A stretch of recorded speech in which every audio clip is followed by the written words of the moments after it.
Tank is pre-filled, so you see behind us. This video is about why to pre-fill a aquarium. So fill it and empty it, fill it and empty it. We always do that with new and like used aquariums. So obviously in this case we need to do it because we have polished it from inside too. So there is a lot of stuff, the polishing agent that I showed you in the last video. All the stuff is actually on the surface of the glass from inside of the acrylic, and we need to get rid of it.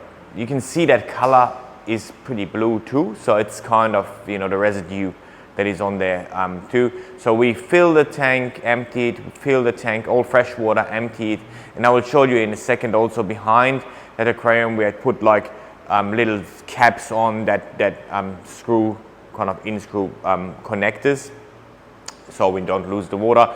But it's a very common thing to do. So a lot of people actually not doing that anymore. They kind of, you know, they're a bit excited and want to start right away. But I would always recommend new or old or used tanks to pre-flush them at least 5 times before you go in there with salt or salt water and start the aquarium.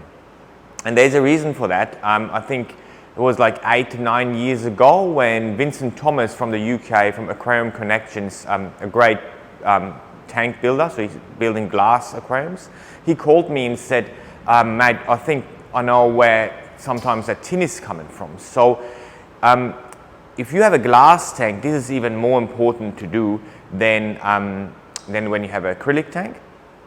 And that's because glass, float glass, is produced floating on a layer of tin. Okay, so one side of that glass will always be like having a lot of tin on it. Okay, and Vincent Coleman said, I think, you know, it's very important to choose the right side of the glass that is going to be the inside walls of an aquarium, because otherwise you end up with tin in a new aquarium.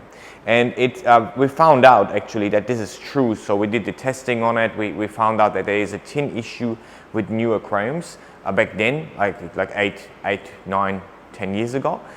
And what we do nowadays for really high-end aquarium builders is actually identifying which side of the glass it is, so they glue the tank together while using the good side inside of the aquarium, right?